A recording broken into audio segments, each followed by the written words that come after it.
At 6:43 p.m. on March 4, 2025, Jennifer Kowalski was sitting in traffic on the Kennedy Expressway when her phone buzzed with a voicemail notification. Unknown number. She was about to delete it when she saw it had come through 3 minutes earlier, right when she'd merged onto the highway. She tapped play. Her father's voice filled her car. Jen, if you're on the Kennedy right now, get off at the next exit. There's black ice forming near Fullerton. I just saw the traffic report. Temperatures dropped fast. Roads aren't treated yet. A semi already jackknifed. Take surface streets. Please, honey, get off now. The message ended. Jen stared at her phone, hands frozen on the wheel. Her father had died 6 months ago. Heart attack. She'd identified his body, scattered his ashes in Lake Michigan. But that wasn't what made her blood run cold. She looked up. The Fullerton exit was 2 miles ahead. Traffic was moving normally, no signs of trouble. Then she saw brake lights, dozens of them, a chain reaction rippling backward, the unmistakable pattern of a crash ahead. Her dead father had just saved her life. Let me back up to September 8th, the day that destroyed Jennifer's world. Michael Kowalski, 58, was found dead in his office at the import-export warehouse he'd managed for 23 years. Massive coronary. Security footage showed him working late, clutching his chest, collapsing at his desk. By the time paramedics arrived, he'd been gone for over an hour. Jen was his only child. Her mother had died when she was 7. It had always been just the two of them. He'd worked double shifts to put her through Northwestern, never missed a birthday, called her every Sunday without fail. And then he was gone. The funeral was small. His coworkers came, a few old friends. Jen went through the motions like she was underwater, everything muffled, distant, wrong. She cleaned out his apartment, sorted through decades of a life lived, found old photos of her mother, his Navy discharge papers, a shoebox full of her elementary school art projects he'd kept. Normal grief, the kind that millions of people experience, until 6 months later when he called her. Jen played the voicemail 9 times, sitting in her car on the shoulder of the expressway, emergency flashers blinking. It was definitely his voice, same Chicago accent, same slight rasp from years of smoking he'd quit a decade ago. Same way he said honey, like it had 2 syllables, honey. She'd taken the exit like he said. 15 minutes later, the news alert came through on her phone. Massive pileup on Kennedy Expressway near Fullerton, black ice, multiple injuries. She would have been right in the middle of it. The number he'd called from showed a 312 area code, Chicago, but when she tried calling back, the number you have dialed is not in service.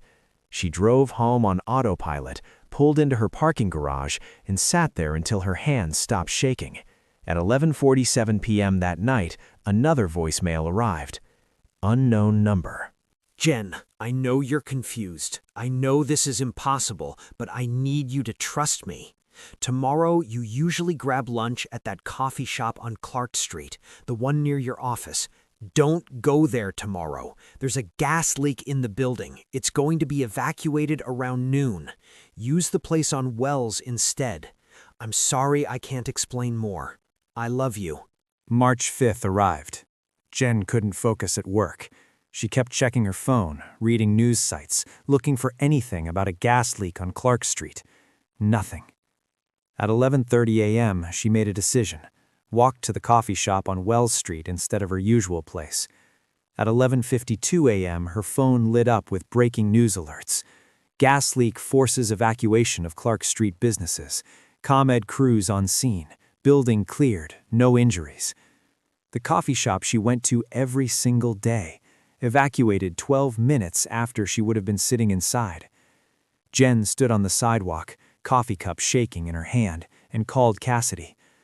"He's alive," she said without preamble. "My dad is alive." "Jen, what are you—" "He called me, twice, warned me about the expressway crash yesterday and the gas leak today, before they happened. He's watching me, Cass. He knows my routine. He's alive and he's watching me." Cassidy came to her apartment that night, listened to both voicemails. Her face went pale. "That's his voice," Cassidy admitted. "But Jen, we went to his funeral. You scattered his ashes. What if I scattered someone else's ashes?" The messages kept coming, always between 6 p.m. and midnight, times when Jen was most likely to be on the move or making evening plans, always with specific, immediate warnings. March 7th, 5:15 p.m.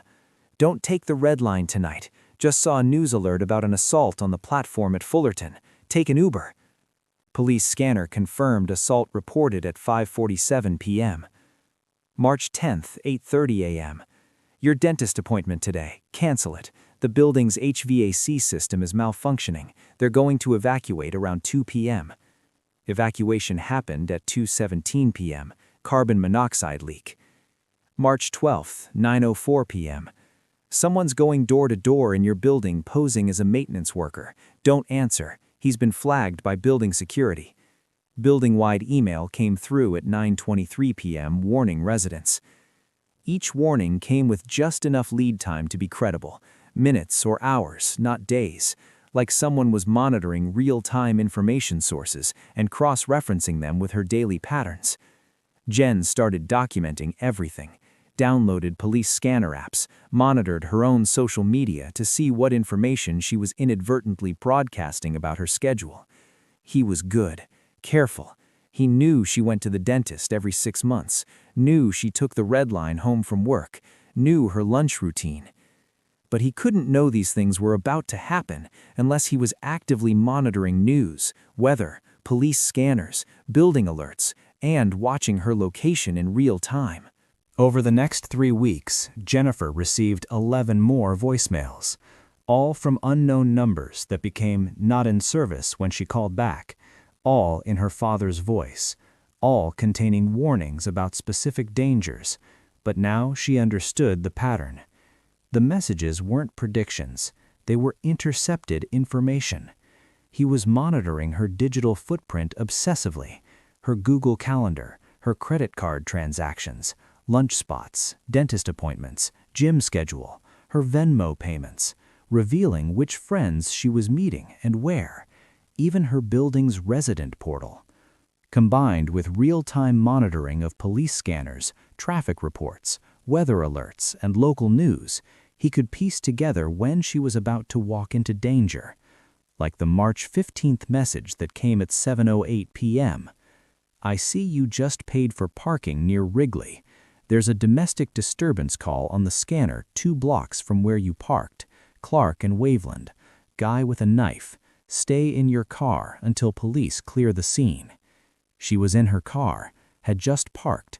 The scanner traffic would have gone out minutes before, and he'd know exactly where she was from her parking app payment. He wasn't psychic. He was tracking her like a private investigator with unlimited time and a father's desperate motivation. Jen told no one except Cassidy, who thought Jen should go to the police.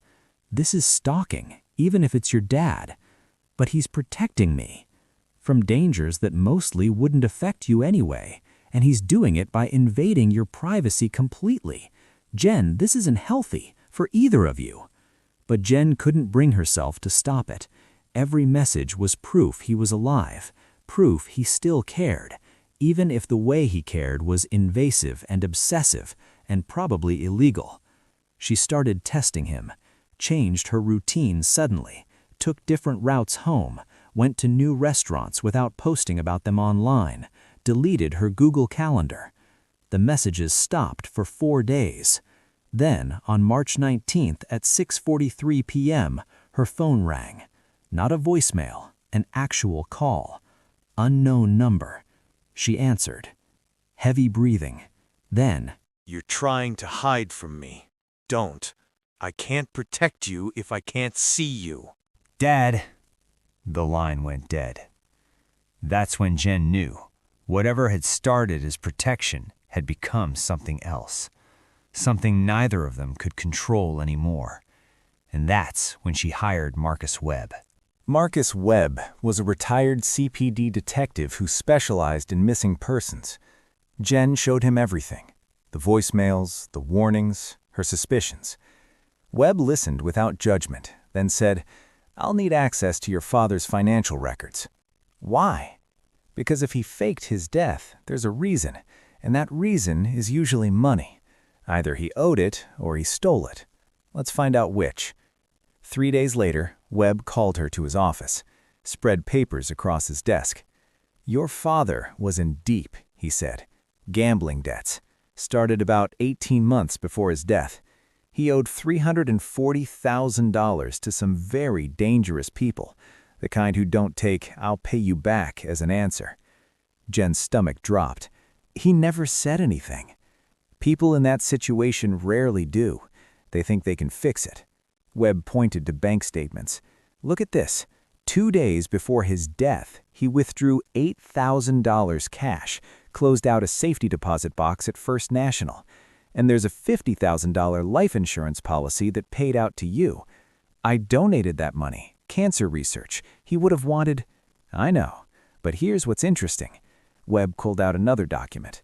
The warehouse where he died, it reported inventory discrepancies totaling about $280,000 in imported electronics, reported 2 weeks after his death. The shipment was signed for by M. Kowalski the day before he died, but never made it to the distribution center. The pieces clicked together. Her father hadn't just faked his death. He'd stolen enough to almost cover his debt, used it to disappear. "But here's where it gets really interesting," Webb said, pulling up Jen's phone records. "Every one of these voicemails, they correlate with you making some kind of digital transaction or posting something online within minutes before the call. You check in on Facebook at a restaurant, 20 minutes later he warns you about something. You schedule a calendar event, he finds a reason you shouldn't go. He's monitoring my accounts. Not just monitoring, he's set up automated alerts, probably has software scraping your credit card activity, social media, email. The second you do something, he knows. Then he cross-references with police scanners, news feeds, weather services. When he sees a pattern that puts you near a potential threat, he calls. That's insane. That's obsessive protective behavior from someone with massive guilt and nothing to do but watch. And here's the problem. If he's alive and the people he owed money to find out, you become leverage." Jen's phone buzzed. 11:47 p.m. Voicemail from an unknown number. She played it on speaker. "Jen, it's Dad. I know you're looking for answers. I know Webb is helping you. You need to stop. They're watching you now. They know I'm alive because they're monitoring you too, and they've noticed the same digital traces I have. I'm so sorry, honey. I've made everything worse. Don't go home tonight. Go to Cassidy's. Lock the doors. I'll fix this. I promise. I love you." The message ended. Webb's expression had gone hard. How would he know about me? I put it on my calendar. Meeting with investigator. And he saw it. Webb grabbed his phone. "There's been a break-in at your apartment. Neighbors called it in 15 minutes ago. Police are on scene." At 2:17 a.m., another message came through. "Jen, I need you to listen very carefully. I'm going to call you from a different phone in exactly 10 minutes. Answer it. We need to talk. Really talk. I can't keep doing this through voicemails." 10 minutes later, her phone rang. Unknown number. She answered. "Dad?" "Hi, honey." His voice cracked. "Real. Human. Alive. I'm so sorry." Jen felt tears streaming down her face. Cassidy grabbed her hand. Webb activated a recording app. "Where are you?" "I can't tell you that, but I need to explain. The gambling, it started after your mom died. I handled it for years, but then it got bad. Really bad. The people I owed weren't going to wait anymore. They were going to kill me, or worse, hurt you to get to me. So you faked your death?" "I had help. A friend from the Navy who knew how to disappear people. We used a body from the morgue, John Doe, same build as me. made it look like a heart attack. I took the warehouse shipment, paid most of what I owed, and vanished. Then why didn't you just stay vanished? A long pause. Because I couldn't leave you alone. I set up monitoring software, tracked your digital footprint. Nothing invasive at first, just making sure you were okay. But then I saw patterns, dangers you were walking into without knowing. I couldn't not warn you. You've been stalking me for 6 months. I've been protecting you. From the people you put me in danger from in the first place. Jen's voice broke. Why didn't you just talk to me? Why the voicemails? Because if we talked, really talked, you'd convince me to turn myself in. And if I do that, the people I still owe money to will come after you anyway. This way, as long as they think I'm dead, you're safe. Webb leaned close to the phone. Mr. Kowalski, this is Marcus Webb, private investigator. Your daughter hired me. The people you owe money to already know you're alive. They broke into Jen's apartment tonight looking for leverage. You've run out of time. Silence on the line. Then, how do they know? Because you've been sloppy. Monitoring your daughter's every move leaves traces. Someone was looking for those traces. They found them. Then I need to finish this. Dad, no!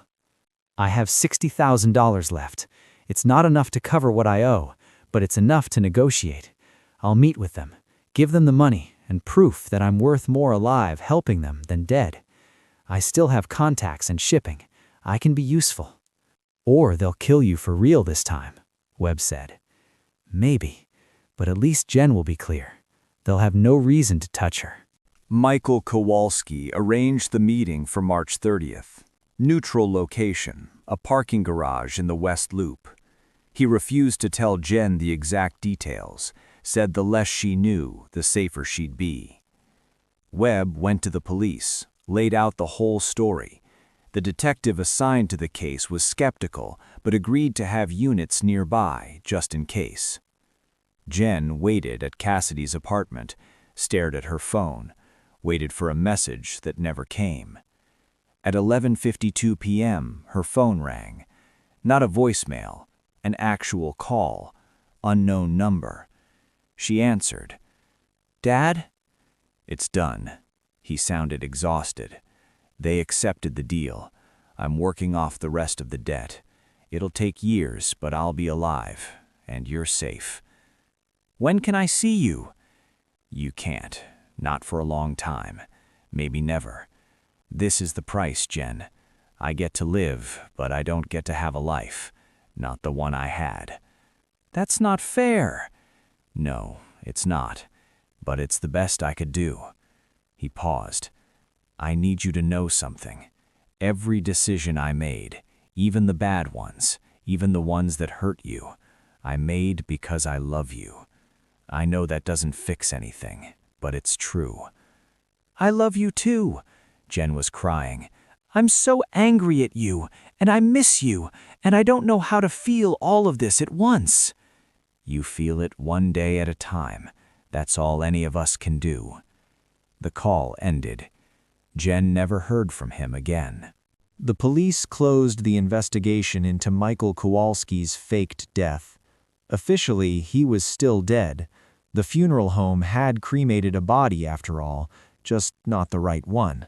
The warehouse theft remained unsolved.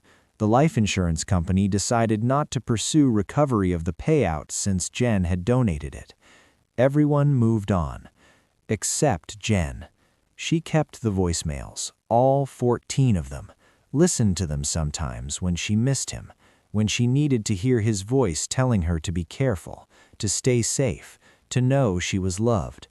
Cassidy asked her once if she regretted hiring Webb, if she wished she'd just let the mystery stay a mystery. No, Jen said. Not knowing would have been worse. At least now I know he's alive, even if I can't see him. Do you think he's really working off the debt, or did he just disappear again? I don't know. Maybe both. On April 15th, Jen's phone buzzed at 11:47 p.m. Her heart stopped. Voicemail. Unknown number. She played it with shaking hands. Happy birthday, honey. I'm sorry I can't be there, but I'm thinking of you. Always. I love you." The message ended. Jen saved it in the folder with the others, evidence that her father was still out there somewhere, still watching, still protecting her the only way he knew how, still alive in the space between voicemails and silence, between guilt and love, between the life he destroyed and the daughter he refused to abandon completely. The dead don't leave voicemails, but fathers who love their daughters, they find a way, even from the grave they dug themselves. If you made it to the end, thank you. Like if this story got under your skin. Subscribe for more cinematic thrillers where reality and fiction blur. Comment your own paranoia fuel. We read everything.